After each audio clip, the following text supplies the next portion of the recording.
The mysterious delivery. One day I, 33M, came home from work to find a large, unmarked package on my doorstep. I hadn't ordered anything recently, and my name and address were written in unfamiliar handwriting. Curious and a bit cautious, I brought the package inside and opened it.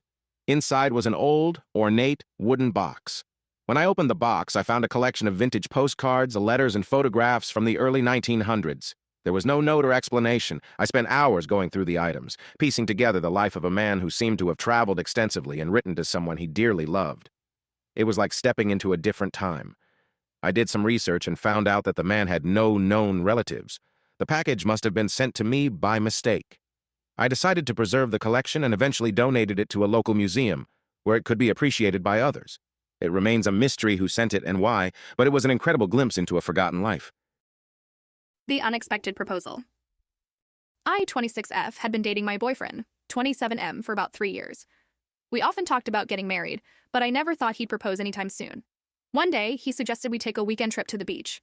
It sounded like a great idea, so I happily agreed. On the second evening, we were walking along the shoreline, watching the sunset. It was a beautiful, serene moment.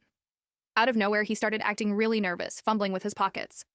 Before I knew it, he was down on one knee, holding out a ring. I was completely taken by surprise.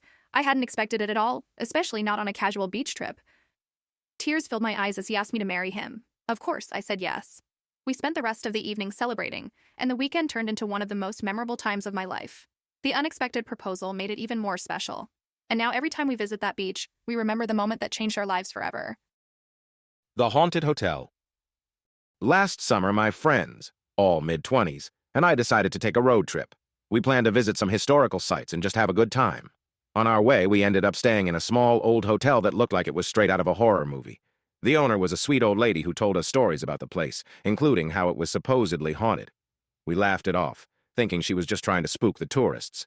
But that night, strange things started happening. We heard footsteps in the hallway, even though no one was there.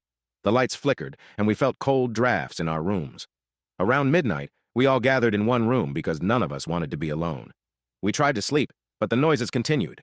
In the morning, we were exhausted, but excitedly shared our experiences. The owner smiled knowingly when we told her and said that many guests had similar stories. Whether it was a clever marketing trick or an actual haunting, we'll never know, but it made for an unforgettable adventure and a story we love to tell. Yo, 22F, me acabo de mudar a un nuevo apartamento después de graduarme de la universidad. Estaba emocionada de tener mi propio espacio y comenzar mi nuevo trabajo. Todo iba muy bien hasta que una noche escuché ruidos extraños provenientes del ático. Al principio, pensé que podría ser un mapache o algún otro animal, pero los ruidos eran demasiado distintos. Me asusté, pero decidí investigar. Armado con una linterna y una escoba, para protegerme, por supuesto, subí al ático.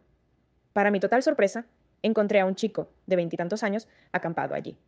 Parecía tan sorprendido como yo. Después de un tenso enfrentamiento, explicó que solía vivir en el apartamento antes de que lo renovaran. Había atravesado tiempos difíciles y no tenía ningún otro lugar a donde ir. Así que volvió a entrar y estuvo viviendo en el ático durante algunas semanas. No sabía qué hacer. Una parte de mí quería llamar a la policía, pero parecía que realmente no tenía suerte. En cambio, decidí ayudarlo. Le di algo de comida y algo de dinero, y me prometió buscar otro lugar donde quedarse. Al día siguiente ya no estaba, y no lo he vuelto a ver desde entonces.